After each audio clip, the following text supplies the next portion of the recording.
Co-Pilot, joined by Screwtape, aka Flynn, aka Nate.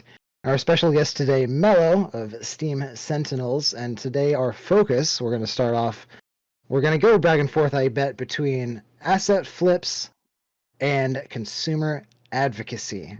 Now, asset flipping is a concept that I only recently got brushed up on, and by recently I mean I watched a video by Code Monkeys and a video by somebody else this morning to really understand what it was. But I hadn't really heard it until there was a high-profile game that came out sometime earlier this year. I don't know, time is a construct. And maybe one of you guys will remember what it was. I think it was like some kind of zombie survival game. Day before. Day before, that was the one.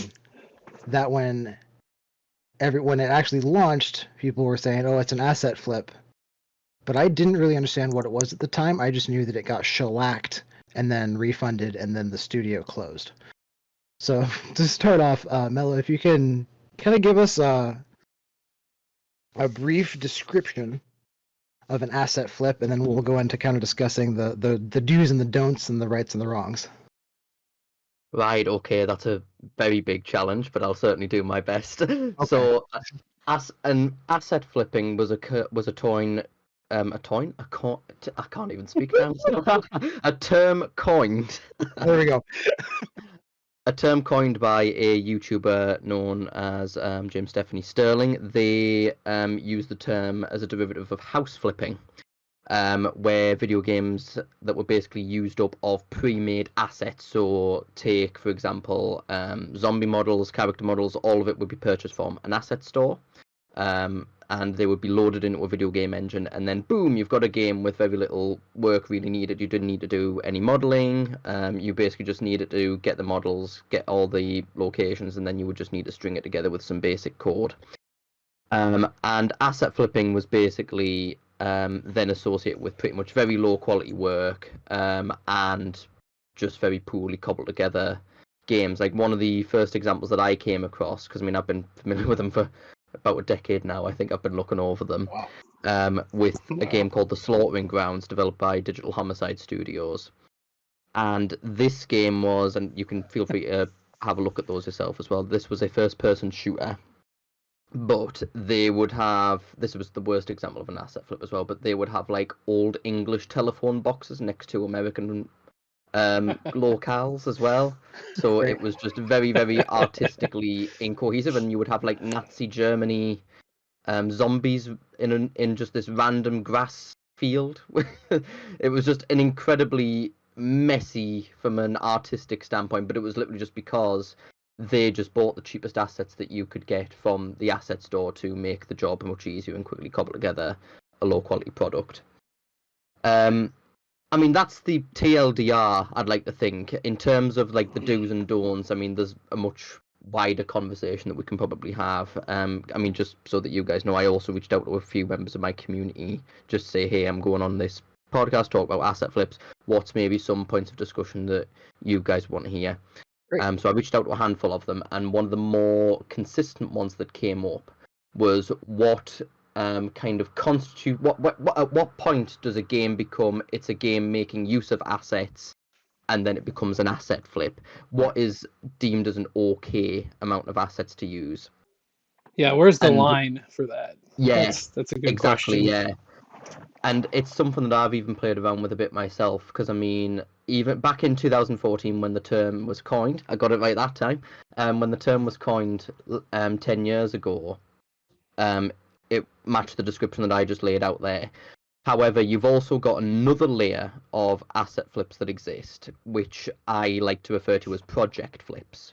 Project flips is when you have an asset pack which is pretty much just a completed project. You don't need to do any work to get those games in. So there's a difference between making a game and then grabbing models, locations, guns, user interfaces, whatever from the store. With a completed project, you just download one thing and then you've got the game. No work needed, no coding. So to me, that was like, this is on a whole other level of laziness. But then, Yeah. because of how the asset flipping label was being thrown about, those games were being put in the same camp as maybe there are some genuine indie developers that are trying, but just don't have the artistic level. Sorry, not the artistic level, the artistic skill to create models, but maybe have the coding ability. I don't think it was fair to put them into the same camp as each other. Sure. So I often refer to them as project flips. But to me, I usually exempt what was the traditional definition of an asset flip. So like your slaughtering grounds, like the Zonatron Productions issue that happened. Well, sorry, Zonatron Productions of different kettle fish. Zonatron Productions were making the project flips in general. Sure.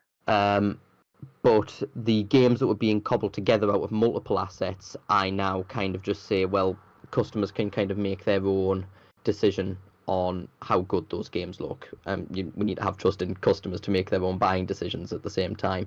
But with the complete project flips, that's where I hold a bit more issue, because they're effectively, I mean, you can go on Steam and there's like games, you'll go onto the store page and there might be 10 games that are all using the same project flips, totally unchanged, totally the same.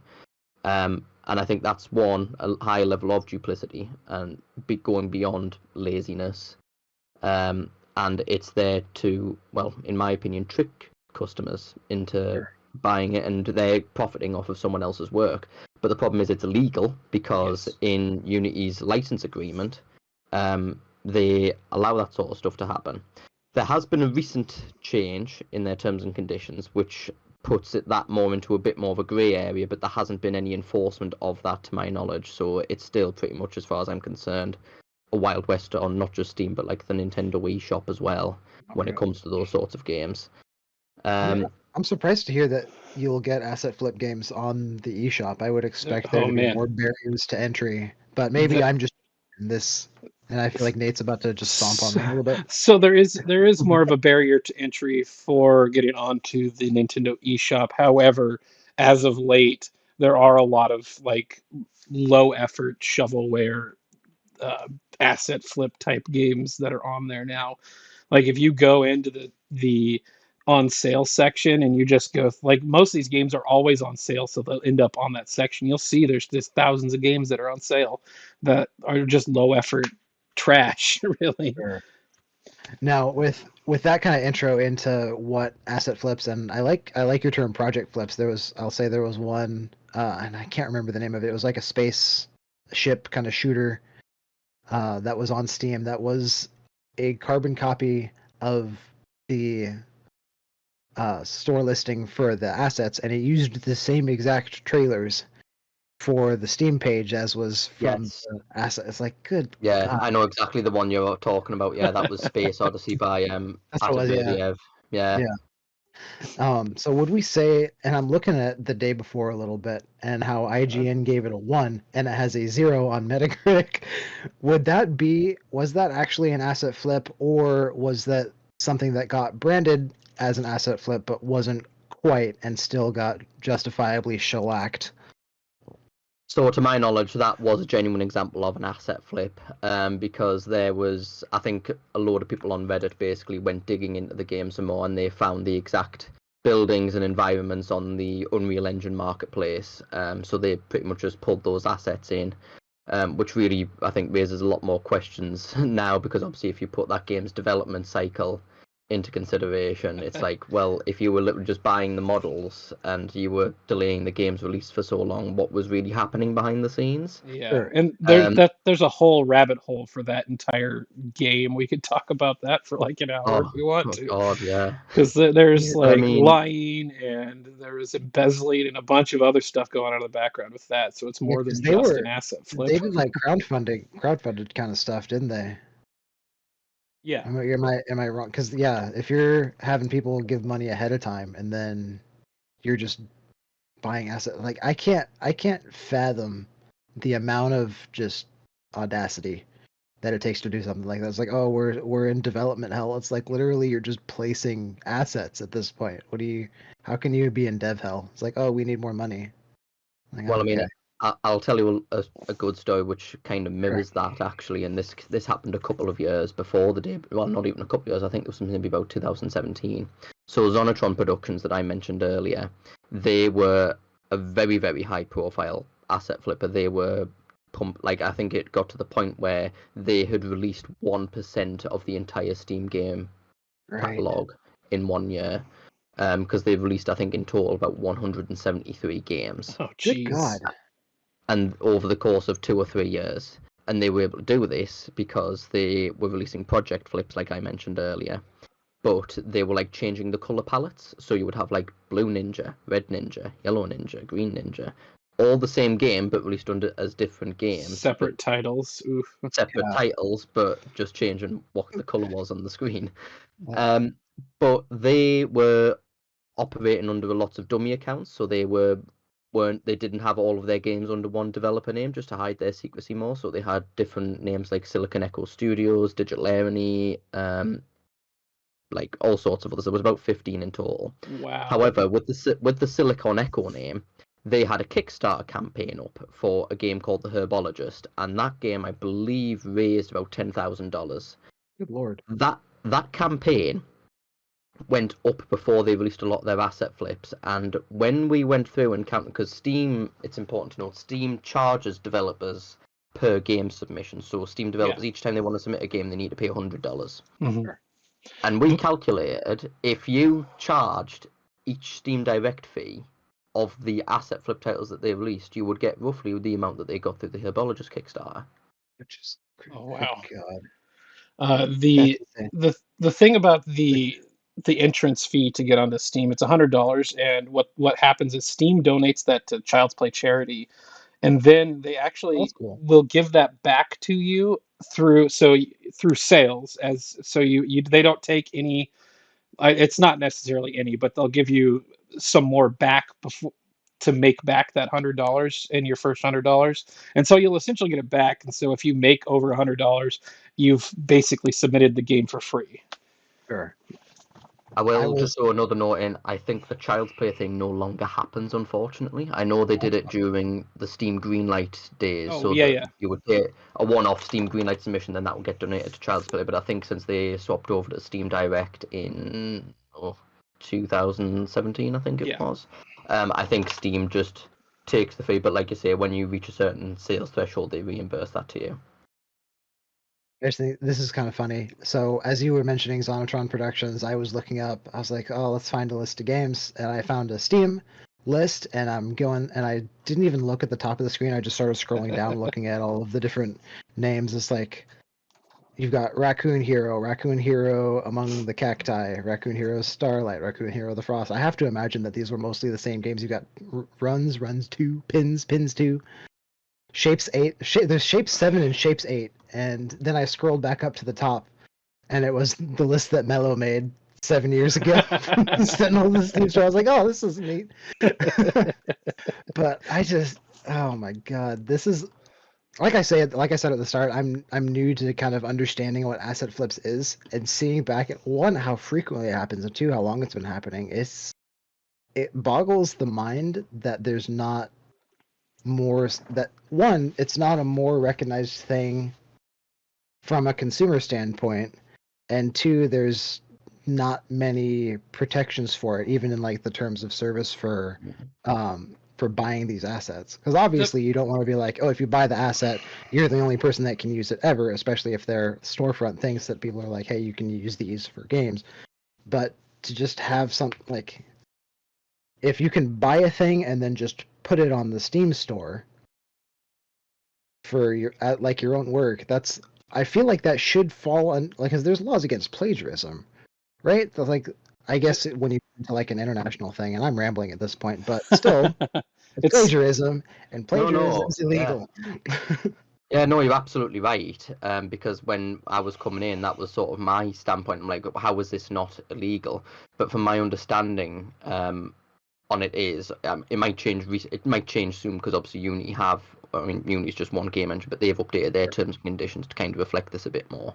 But Okay. how it originally was is the authors of these asset kits that these quote unquote game developers were buying. Mhm. Basically, they would relinquish the ownership once it had been purchased, that because then from a legal standpoint that allowed the game developers to modify the assets and then commercially distribute them without Sure. falling into copyright. But obviously that was with the good faith intention of these developers are actually buying them, modifying them, integrating them into their games. It wasn't obviously for the intention of he is the asset kit. I'm just gonna buy and then put it up there. Yeah. Yeah, well, and the problem with regulating this kind of thing is you actually have people in good faith making games out of these assets, and they're good games. They're putting like their heart and soul into it.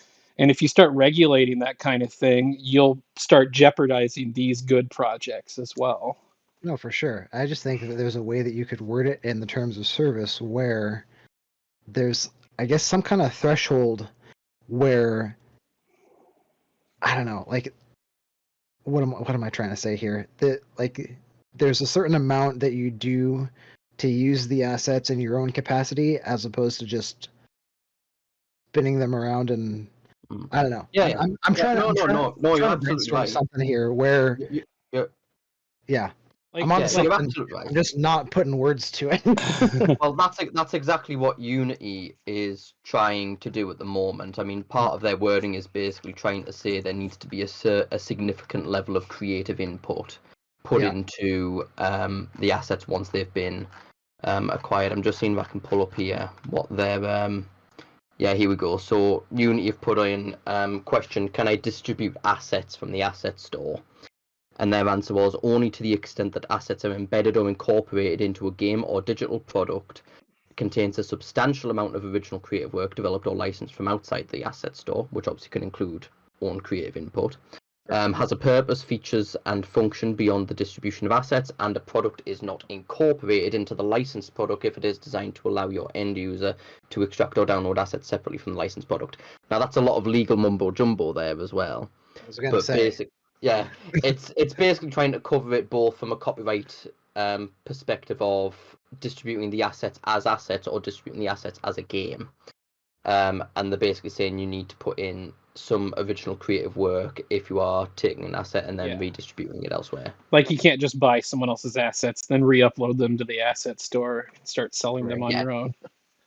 Yeah, that's God. I wouldn't be surprised if people have tried that at this point, but yeah, They probably have. that's a big no. Well, it probably have.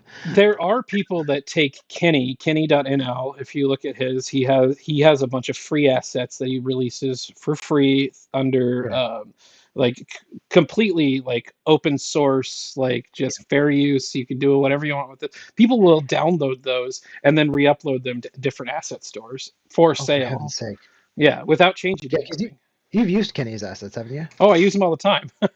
Yeah, because they're free. Yeah, and they're very good. Too. Yeah. I wonder how many asset flips on Steam are just Kenny asset games. That'd be interesting. That'd be a fun thing to look up later. I think the other thing too is like what you can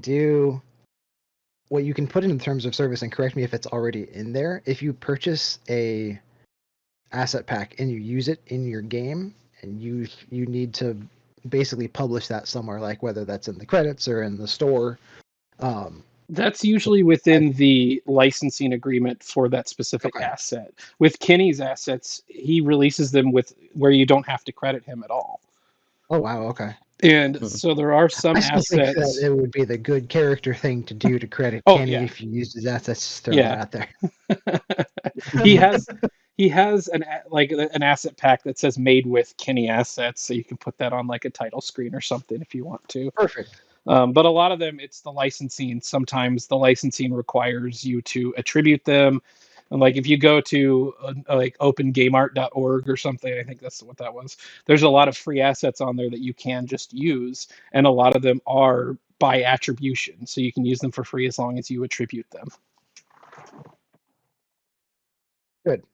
Okay. That's as long as there's like all I'm asking is like the base level protection, and I think that's good. That's there.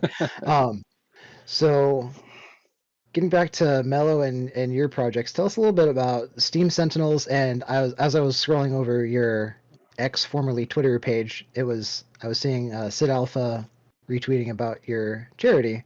And that was the other guy's video that I watched this morning. So I watched Code Monkeys and Sid Alpha to learn. Sid Alpha's great. Yeah. So, like I was saying, introduce us a little bit to Steam Sentinels and what that project has been, and what you're hoping to continue to achieve with it. Yeah, for sure. So Steam Sentinels, or Sentinels of the Store, it is a Steam community group and Steam curator. I've ran it since 2017, so it's entering 1, 2, 3, 4, 5, 6, 7. It's in its 7th year now. Yep. Wow. And basically the purposes of it is to one, advocate for consumer rights on the Steam store, with a particular focus on the indie gaming scene. Asset flips are quite a large focus of what we do. We don't think that, well, this will go into quite a large backstory. We kind of evolved our focus with asset flips because a lot of the people that kind of invented the term had quite a lot of criticism thrown at them, because they were trying to say, we had people on the opposite side basically trying to say, you're trying to put restrictions on the market, and that's not a free and open market. People should be allowed to buy what they want to. If they want to buy asset flips, then they should be allowed to buy asset flips. I agree. If they want to, yeah. If they want to, absolutely. But my problem was people I are should be able to unknowingly. be stupid. It's like, yeah.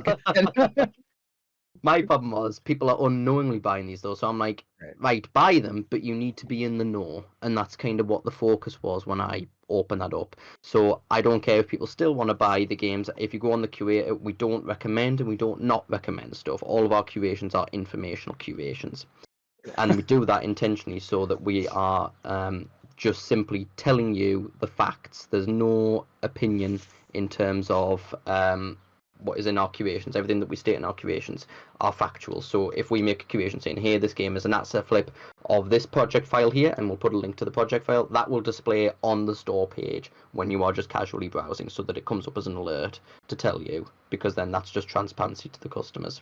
If we made a curation and said, hey, the developer on this game page has been harassing users in their forum, then we will link to evidence of that and back it up. But again, that's purely on the consumer's end. If they want to see that and be like, oh yeah, I see they did that, but I'm still going to buy the game, that's fine. As long as you are in the know about that and make your own free and informed decision from there, that's fantastic. If you turn around and say, actually, no, I'm not going to endorse it, then that's exactly one of the reasons that we operate for, just so that we can push that information to you. It's in a convenient spot so that you can see them while you're casually browsing Steam. You don't need to go through loads of hoops trying to do a Google search and do a background check or whatever. So that's one of the main focuses, but we've also, since we have quite a large focus on the Steam indie scene, we've also started working quite closely with Valve themselves a lot of the time in cases like this. Oh, that's cool. Awesome. So we've been able to get some direct lines to them as well. So typically when we observe something that we know is against Steam terms of service, we will usually shoot something over to Valve just to make sure that they are aware. Like the Zonatron instance, when we're like, hey, there's this guy, he's put up 173 games, they're all asset flips, and he's like using 15 different trade names. What's going to happen? They eventually did. It took them a while, admittedly. I think they were trying to keep a good monitor on them, but they eventually did get taken down. And I think that was, I think at the time, the largest amount of games that were banned from Steam. That got booked a few years later, though, because I think there was a Steam publisher that got like 500 games removed in one swoop. Oh, jeez. But no, the whole group is focused on consumer awareness, holding Steam developers to account, holding Steam to account to make sure that their rule enforcement is consistent, making sure that genuine indie developers get a fighting chance on the Steam store as well. The tweet that you mentioned about from Sid Alpha, which is a fantastic little plug I can do now, for our charity drive. So the group recently reached 3,000 members. And what we've done when we reach 2,000 members, and we've decided, right, we'll start doing this each time we hit some new milestone of some kind, is we do a 2-week intensive live stream event in favour of some sort of charity. So this year we changed it up a little bit. So we previously just focused on gaming charities. This year, since we know there's obviously a lot of events happening in the world in terms of humanitarian crises, we then open the board up, say, hey, here's some gaming charities, but we also put to our community, here's a few humanitarian charities that if you want back this year, then we will.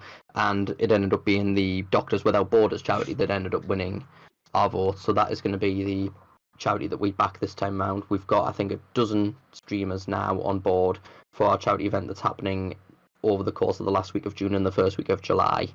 Nice. We've got quite a few. We've got quite a few good ideas planned. I'm looking forward to doing them. We are the Sentinels team, the staff team, are actively involved this time. Last time we kind of took a back seat and be like, let the streamers do their thing, but now we're doing our own live streams as well. Nice. During the course as well. Great. That is very cool. I won't ask you to spill any kind of plans for what this stream is going to be, but what were some of the things you did on your 2,000 member streams? So the 2,000 member streams, we pretty much just left it up to the content creators. We basically said, hey, do you want a stream for this? And like, yeah, sure. And then they would send me over their ideas. So for example, we had a Twitch streamer called Judge Dreadpool, who was an absolute machine with how much he pumped out during that time. I'm sure he did like 10 streams over the 2 weeks for us, which we really appreciated. Dark Lord Jado, a YouTuber, he basically tortured himself with a bunch of old bad games like Shrek Extra Large, Mortal Kombat, Mythology, Sub-Zero. That poor bastard. I was able to recover some of the streams, so like there was other ones like Space Game Junkie, English Teacher Players, Axter99, they all did streams in favour of the charity drive. I made a playlist up on YouTube, if anyone does want to go and check those out as well. And of course, keep an eye out for when we do launch our 3,000 member celebration as well. Sid unfortunately can't stream because he's got bad internet, but he has said he will make an appearance on a couple of the streams just as a little extra guest. Very cool. Yeah, I like the work that Sid does. He does a lot of work. I've been watching his channel for quite a while now, and it's great that he's doing a lot of the consumer advocacy stuff that like Total Biscuit used to do. Mm-hmm. The world lost was a treasure when we lost Total Biscuit. Yeah, It was, yeah, no, absolutely. It'll be 6 years on the 24th. Oh wow. Yeah. Wow. That feels like ages ago. Right. Pour one out for yeah. him. Like I say, time is a concept, man, because I wasn't I wasn't really aware of Total Biscuit while he was making content, and then I heard about it obviously when he passed because it was a huge deal. And I was thinking about that this morning. I was like, oh, that was just a couple of years ago. Like, No, yeah. A lot longer ago than that. No, Total Biscuit was the one that kind of got me interested in this whole sphere as well, because I first heard about Total Biscuit when he went through his. I'm not sure if you guys are familiar about, but he went through a DMCA issue with an indie game studio back in 2013 called Wild Game Studio, because he'd put up a critical video of their survival game Day One Gary's Incident, and they took the video down because it was too critical, and Total Biscuit put together like a 20-25 minute video saying, hey, I am allowed to make this video. You've even given streamers permission to stream on your forums. So you can't say I don't have permission. That's great. Well, now that thinking about like streaming games and being critical of them and there being backlash to that, have you seen I believe, God, I'm trying to remember what game it is. I think it was a Warner Bros. Game that in its agreement for streamers to stream it early, they're not allowed to say negative things about it. Yeah, that unfortunately, I don't think, at least to my knowledge, that's nothing new with Warner Brothers. I think they did something quite similar with like their Shadow of Mordor, Shadow of War games, when they were giving like press copies out as well. Sure. That's the other thing as well, because it's like I'm pleased you brought this up actually, because that's something that I've faced quite a bit of backlash for, saying, why do you not focus a lot more on the AAA sphere? Why do you focus on the indie sphere? And I say, well, the AAA sphere gets reported on loads. You go to Kotaku, you go to Games Industry, you go to IGN. You will hear about all of these stories. Whereas with the indie scene, you've got nowhere to go to. So I'd rather just focus on the niche and focus what I'm more interested in. I've lost a lot of adoration for the AAA sphere because, well, there's barely anything interesting happening. Yeah, I agree with that. Nate and I used to work in that AAA sphere as testers, and so we're definitely very familiar with how awful everything can be. And it's one of the reasons that I left working in games professionally, as a matter of fact, is because like you get stuck in production hell, and then your project gets canceled, and then all of a sudden it's like, well, I have now spent a combined total of about 4 years of my life on projects that either won't see the light of day ever, or saw the light of day for a second and then got canceled and will never see the light of day again. So it's like, Just And then you might buried. get laid off Yeah. as well. yeah, and then Oh, yeah. well, which we each have, and then brought Oh, yeah. back, and then there's a cycle there. There's always a cycle for that because these companies they'll go on rotations effectively, and it's less so in games and more so in traditional IT, but still happens in games where It's it's like tech, yeah. not IT specifically, but tech, where it's you'll work on a contract for like 10 months or a year, and then you're not allowed to be contracted by them for another certain amount of months. So it's like you'll hit your year, and then you just have this downtime of months at a time. And I think that probably has to do with legislation of like, oh, if they're working for you for such and such amount of time, they have to be a full-time employee or what have you. But Yeah, that could just be talking out of my ass for that. a lot of it also has to deal with work visas, because those are about 18 months, and that's usually about the time, 18 months if before. Because I'm actually currently going through that right now. I just got my contract just ended at where I was working, so now I'm on a on a break at the moment. So, and it's usually 6 months. So the 6 month break, because that's about as long as unemployment will allow you in the United States, at least. Yeah, well, I mean, my administrator Ratchet, he's a game developer as well, but he's based over in Australia, and I was talking with him just the other day, and it's much, from what I've gathered at least, much harder in Australia because there's just not a lot of game development studios there now. Yeah. So he's he's always looking for work. So if there's any teams out there that want that want a programmer, he is available. Yeah. I know very little about the Australian market. I just my only lead into it is I don't know if you're familiar with Mint Blitz. He's a Halo content creator out Yeah. there, and how like he can't get games because I guess there's just not that many. One, there's not that many people playing them out there, I guess, or there's just not that many people interested in Halo out there. But there's got to be, I don't know. I'm starting to go off on kind of a tangent of like just thinking about how we connect more people through games. And obviously it's tough when you're in a more isolated place like Australia, but like if we're strictly doing matchmaking stuff, and I'm not even going to go into that. That's so far off the topic of what we're talking about right now. My brain is going all of the directions as it often does. I am gonna bounce this a little bit just because your Twitter banner is this very, very angry tweet from somebody. Oh God, yes.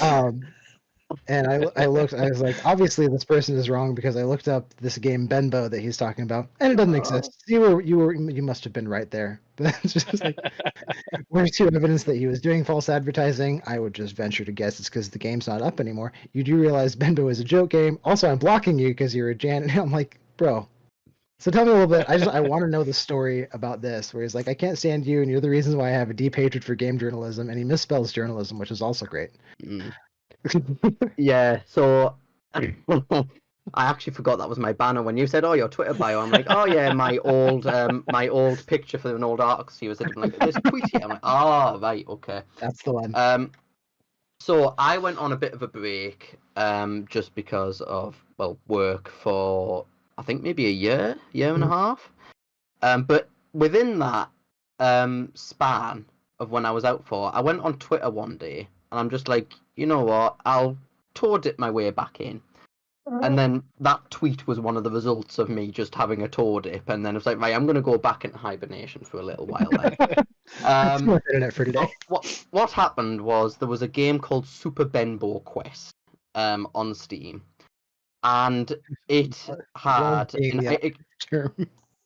it had changed its name to Team Fortress 2, right? And I'm like, wait, what? What's going on here? Oh, I remember hearing about this. So I made some tweets saying what's going on here. What's like? Obviously, it's meant to be messing up with the search engine optimization. Sure. But I didn't realize that game had a fan base of some sort. The developer was just a troll. It was a troll developer. He wasn't serious at all. But I put up a few tweets and I got mobbed on Twitter. Like, it was the more, like, I'd talked about much more prolific people, but I never found a fan base that was as loyal as this guy's. I was getting like messages on Twitter with like racist stuff on there. Oh I was no. getting What? like sex videos spammed to me on Twitter. I mean, that's And then I happening got, to everybody at this point. I know.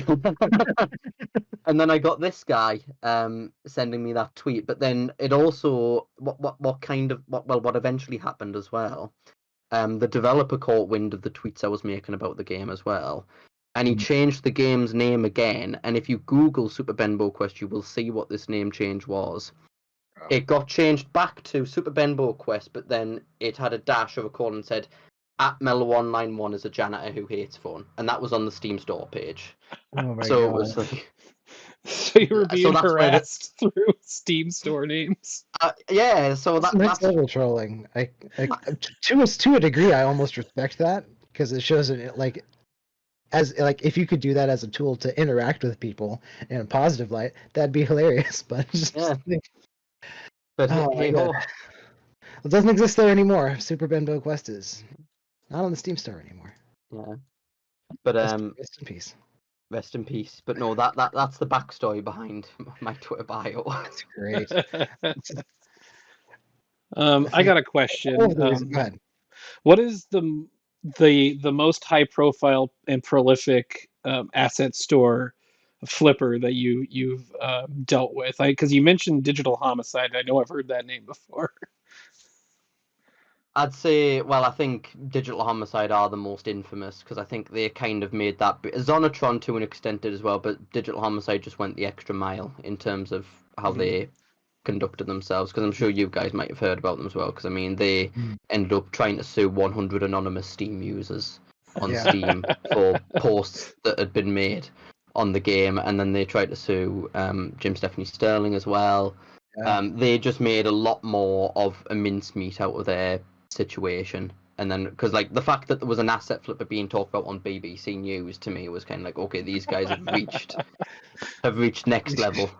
But no, I mean through Digital Homicide was kind of like the first outing for me because I chose to be a bit more. I kind of took a passive approach to a lot of it. Like when I was watching Total Biscuit, I'm like, oh, I'm interested in this. So then I was watching people make content about that sort of stuff. But I would never be too actively involved. Might have made a discussion post here and there.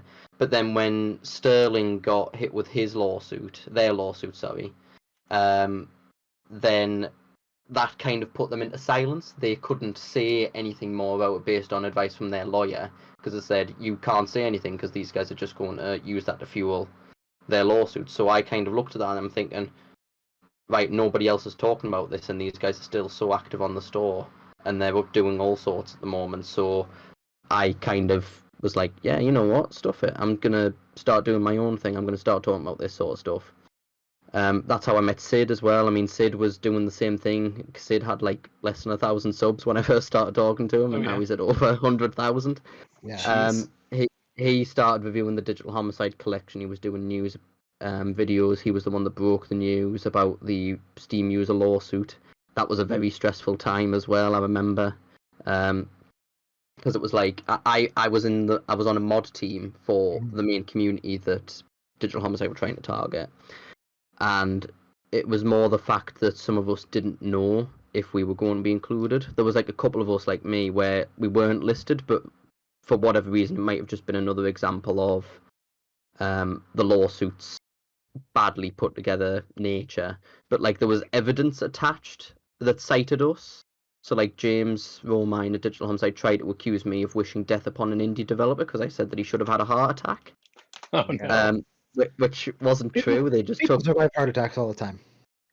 He just took someone I said totally out of context. Was it irresponsible? Yeah, because what I was basically saying was there was this story that went out about how an indie developer had a heart attack because of online harassment he received. And I was like, I doubt it. I put on a comment, I doubt he had a heart attack. Not that he didn't. I said, I doubt that he had a heart attack. And then I said, oh, in that case, Digital Homicide should have died by now, reflecting the fact that I didn't think they had a heart attack, but also reflecting that I thought Digital Homicide had in fact received more harassment than this guy.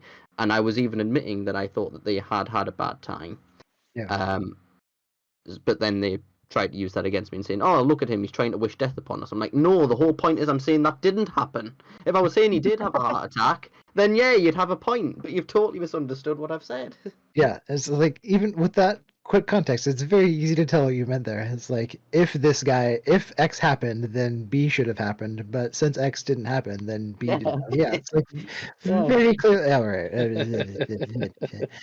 People are dumb, and I guess they're allowed to be that way, but they shouldn't be. Don't be dumb. You can be, but don't be. It's like I say that sort of stuff. It's like you can't be this stupid. I mean, you can, but don't. I used to say that at work all the time. You It's a great can, but workplace. please It's a don't. great saying. It's a great saying. Yeah, it covers. It's universal. You can use that anytime you want. All right. I just realized what time it was. I'm gonna step away for a quick second to wake my girlfriend up, and then I'll be right back. You guys can Yeah. continue. I'll be right here. Oh man, with the state of the industry, the video game industry now, I feel like there might be another video game crash coming because there's a lot of just shovelware coming out recently. What? And The only part of me that doubts that is because I'm sure people were saying this back in 2017, 2018 as well. And probably. if anything, the shovelware has actually been reducing. I Yeah. at least from my observations and some of the statistics I've been seeing, at least on Steam. But yeah, you've got access to more of that than I do, so I don't know. Well, from what I've gathered, because like go on a bit more on a history lesson of Steam. When Steam Greenlight, which was the initial submission process that indie games had to go through, you would put your game up onto Steam Greenlight and it would get votes. People would the community would vote of what games they wanted to see on Steam. That got moved out, that got phased out and was replaced with Steam Direct, and it made it easier for games to be uploaded. Oh yeah. Now, a point that a lot of people have mentioned before is how did asset flips make money? How were they profitable? And they were profitable because of Steam trading cards mainly. Oh, Steam yes. trading cards would drop while you played the game or idled the game, and then the users could sell the cards up for money.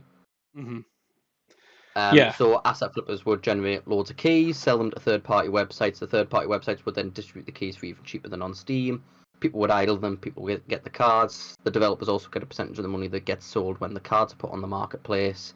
Bam, profit. Yep. So there was lots of monetary revenues and lots of ways that these games could be profitable. But then Steam started to clamp down on that sort of thing. So now games have to hit a confidence metric before cards start to be dropped. So you can only, I don't even know the full ins and outs. Steam are quite reluctant to share this, probably so that people don't try and game the system. But from my understanding, it's like you need to have sold a certain amount of units on the store already to show that there is genuine sales interest. And I think that's the main metric I know that you need to hit. So there needs to be proof that there is genuine on-site traction to that game, not that it's just an empty shell of a game asset flip that's just being used to idle for cards. I will say that Steam cards, I've never understood the appeal. It's kind of a side note to all of this, but I don't get it. I don't understand the point of it. The idea of it is so cards can be used. I mean, you first of all, you've got the collectors that just like, oh, I've got a card. But then you've also got the fact that Steam cards can then be crafted into a Steam badge. The Steam badge then ups the level of the Steam profile. And then that's an ego boost for some players. Some players like to show off, oh, I've got a level 1019 profile. And that's fueled by both buying games and also crafting badges as well. It seems like way too much work. I'm just like... Yes, I agree. I agree with you. I absolutely 100% agree with you. But then the people that aren't interested in that can sell the cards. So you've got people on two ends. So you've got people that aren't interested in cards wanting to sell them to people that are interested in them. So then it's a mutually beneficial relationship. People get the cards, craft the badges, make their profile bigger, and then people that sell the cards get the money that they can put towards more games. Huh. This... Oh my god, it's almost like, and I think people have compared it to NFTs, but it feels kind of like that. I don't like it. The entire concept leaves a bad taste in my mouth, but that's... Don't be stupid. Yeah.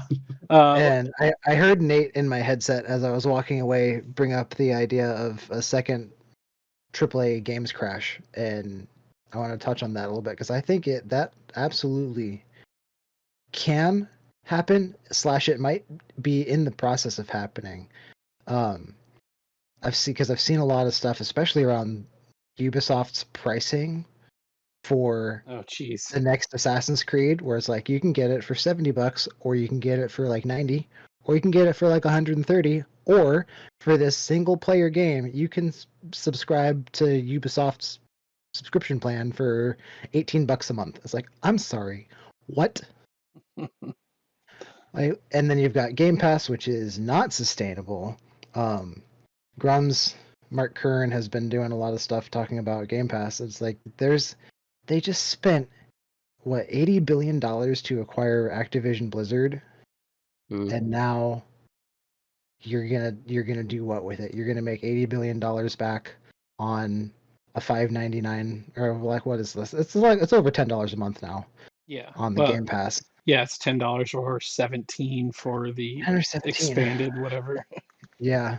And it's like you're not gonna make that back. I don't know how you think you're going to make that back from subscriptions, because like $80 billion when Activision Blizzard made like what, like 2 billion combined last year. Like I know that COD did like a billion, which is still insane, but then Activision Blizzard was not that profitable. You're giving them like 2 decades worth of profits to somehow make back.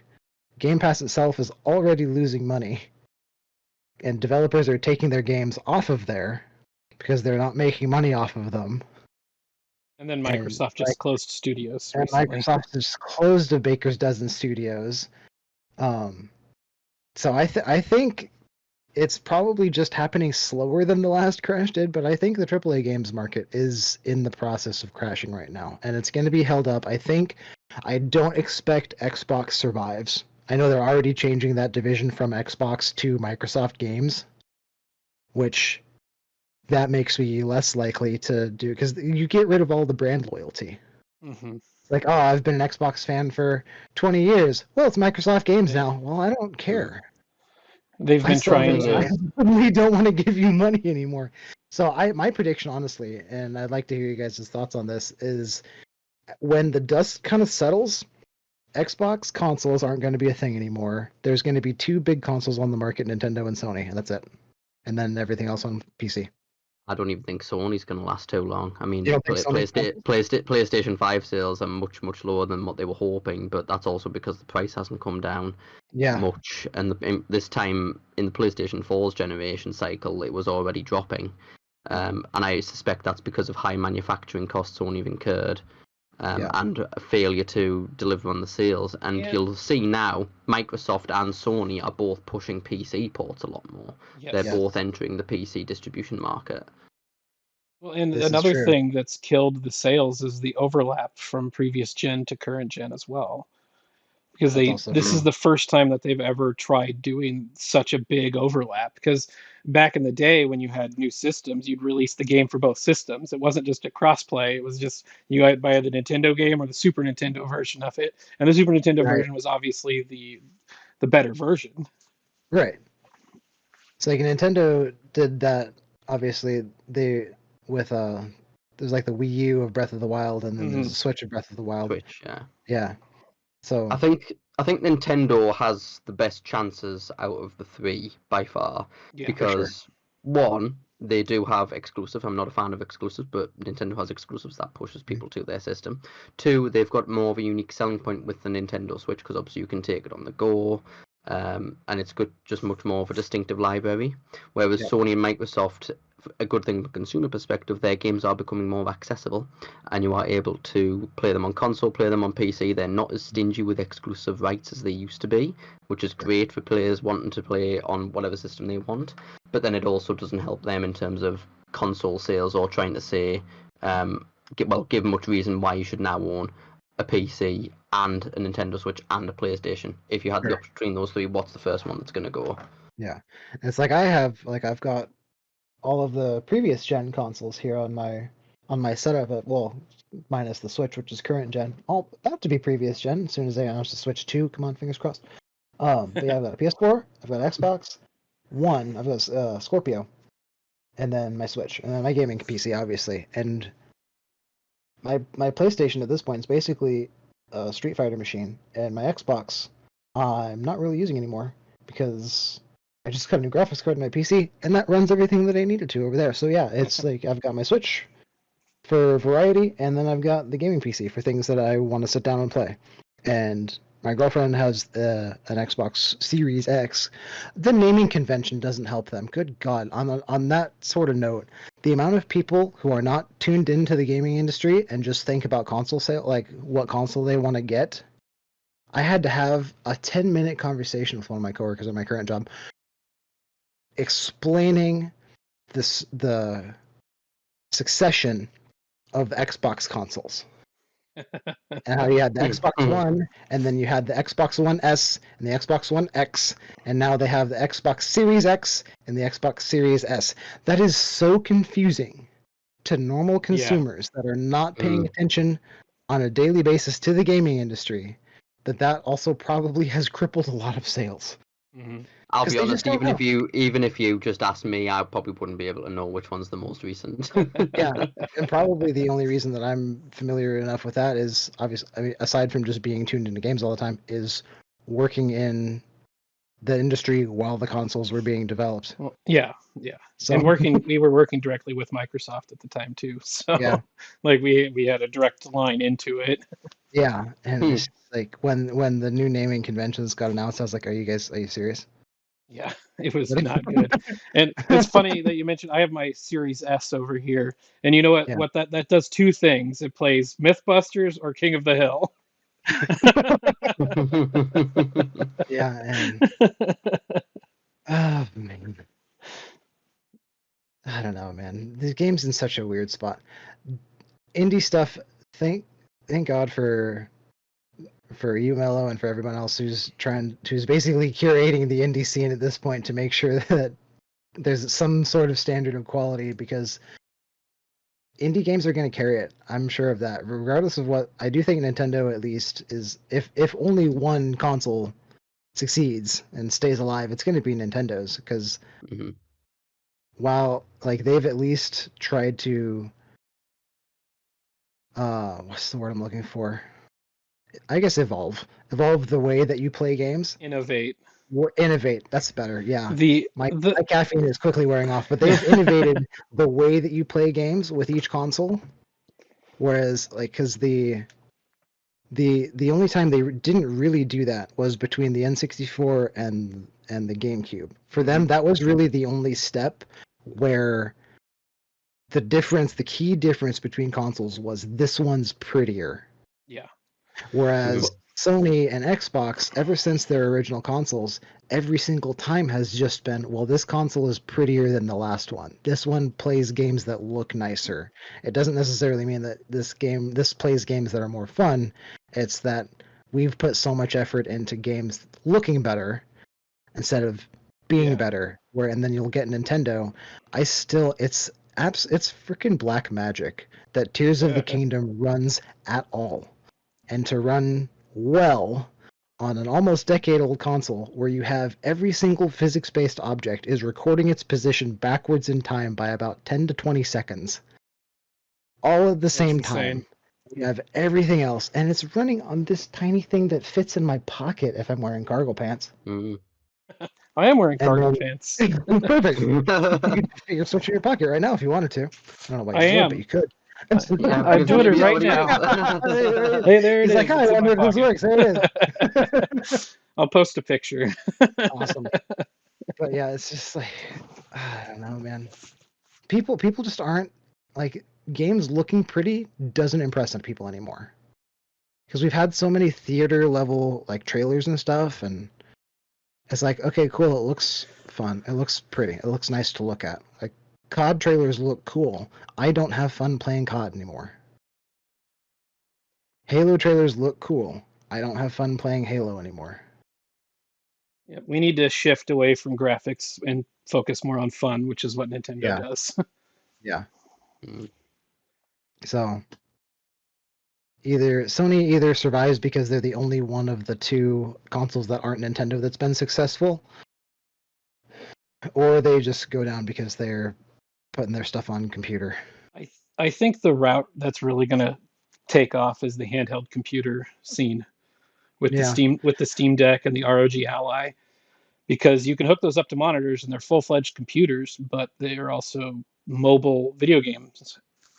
And sure. I've been playing Animal Well on my Steam Deck, Yeah, which is a little that's a overkill good for the point. hardware, but Right. it's a great game, But by the way. I'm sure I've been meaning to pick it up. I might do that here soon. But yeah, and even I think that will help.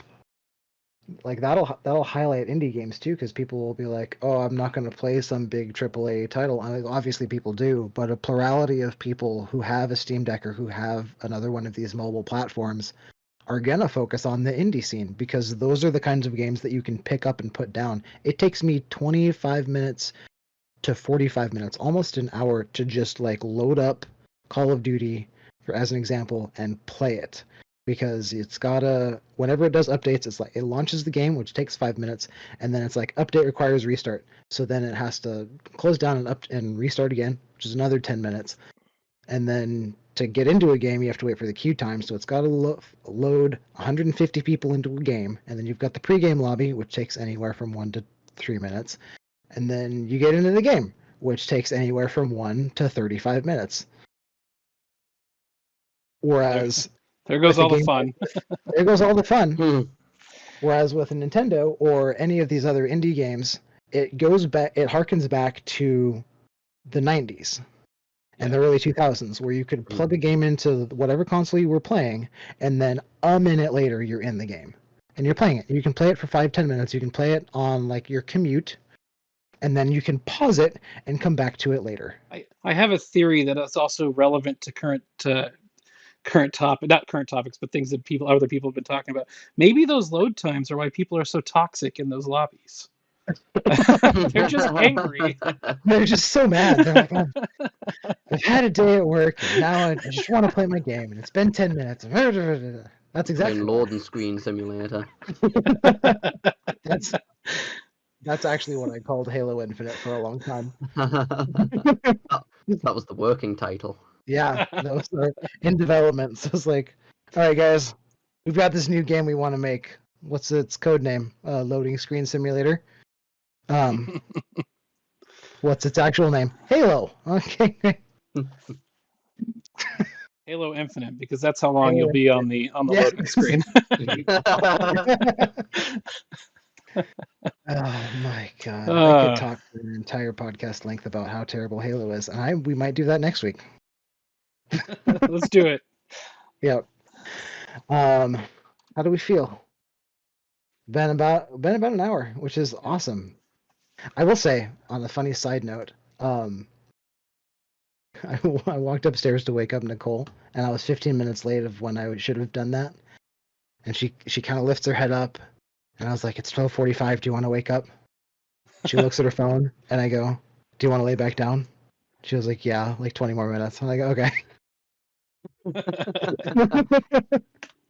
But we'll go ahead and wrap it up right there. I'm not going to end really quickly. It's so mellow. Usually when I end the podcast, I just go, "Okay, podcast over, bye." That's where I'm going to I end want it. to give Actually, I'm you just going to cut it right there. no, don't do that because I want to give Mellow a chance to one Okay. more time. Tell me what you got working on. What's coming up for you, and what's coming up for your community. So, best place is Sentinels of the Store if you want to stay informed about Steam's indie scene and keep tabs on, pretty much just us holding developers to account and take a look at some of the articles we've got there. That'd be very appreciated. You can find us at steamcommunity.com/group/sentinels_of_the_store. Not the cleanest title, I will admit. Or you can just head to my Twitter at MellowOnline1. Sorry, X. I know some people are calling it now X or Twitter at MellowOnline1. And all the links are there as well. We've got our charity event coming up at the end of June, beginning of July. We would appreciate as much support for that as possible. Yeah, that's pretty much it. I mean, I'm going to go and write an article as soon as I'm finished here. So All right. Fantastic. Well, All right, and on that note, podcast's over. Bye.